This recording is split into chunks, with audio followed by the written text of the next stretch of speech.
Yo dog, Kenny Boucher here, Next Level Painting. Got a quick little airbrushing guide, equipment style. I'm gonna show you guys my vent, my homemade exhaust vent.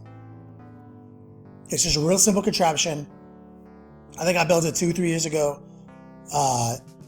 There's a little bit of money involved. I know you could probably get one for a little bit cheaper.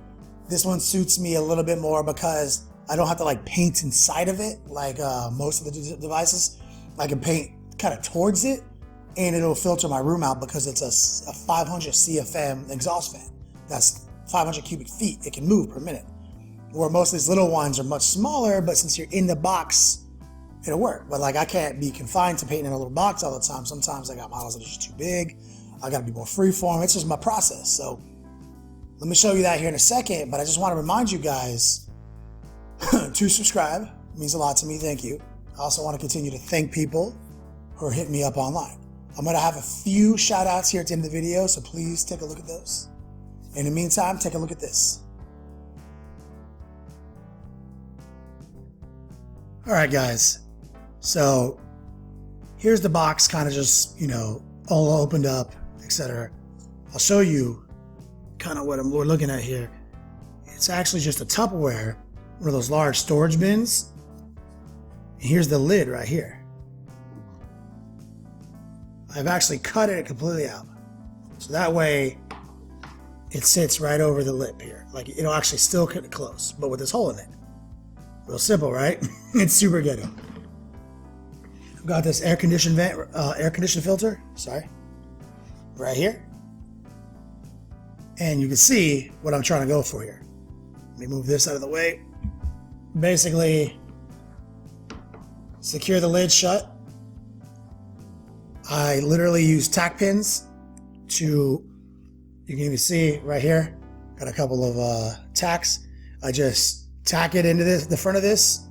I don't want to drop the pin though. I tack it down like so. Hilarious. As you can see though, real simple. It looks like that. It looks like this. And then it goes right there. Super easy, right? So, and it usually stays down pretty hard. So here's the super ghetto-ness. There's my exhaust fan. There is 1 billion feet of Gorilla tape and some actual like aluminum tape. And if you look in there, I'm sure you noticed a hole in there. I cut that hole out, put the front of the exhaust fan in that hole, and then here's the back of it right here.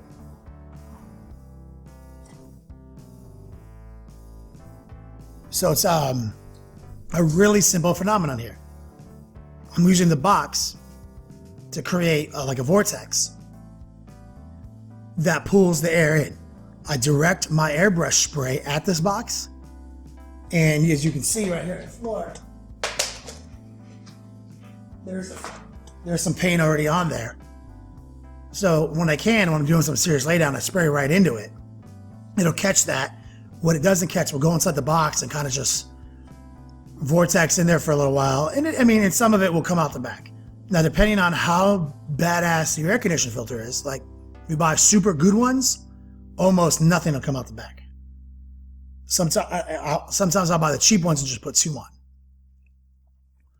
on. For the most part though, this works really well because it's moving about 500 cubic feet per minute. So even when I'm not spraying into it, it's still slowly sucking it all through the filter, like over and over again. So it does a pretty good job. If you live somewhere where you don't have the means to dump the exhaust, this is a pretty good solution. Now, like I said, they sell little boxes that you can spray in. That doesn't work for me because I can't always sit there, put my hands inside the box and spray my miniatures. Like that's just not going to work for me. I don't work that way. So this is my custom solution. You combo this with any good mask, and you're gonna be just totally fine. Hey guys, thanks for checking that out. Hope it wasn't too unprofessional and too boring. You heard me talking about the mask. This is the one I'm talking about right here. These are pretty good. You can get them for about $40-50. You combo this with that vent, you're gonna do a pretty good job. As long as you wear any mask, like you can buy those super cheap ones, as long as you change them out all the time, you're fine.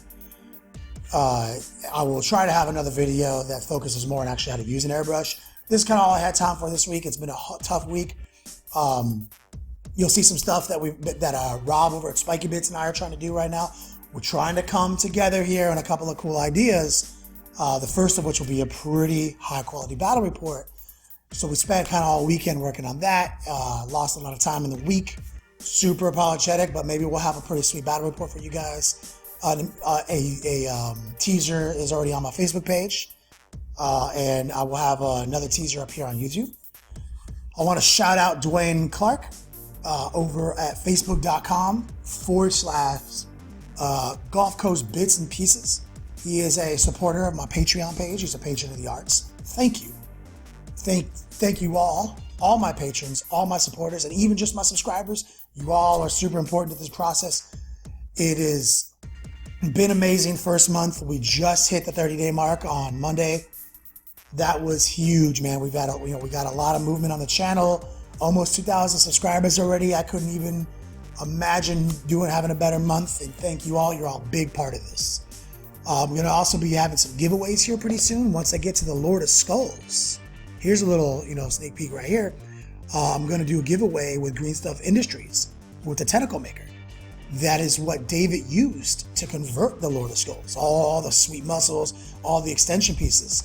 That would not have been possible without the Tentacle Maker. So we're going to have a joint giveaway. We're going to give away a lot of cool stuff. I will let you guys know when that's going to go down. In the meantime, thanks for watching, players.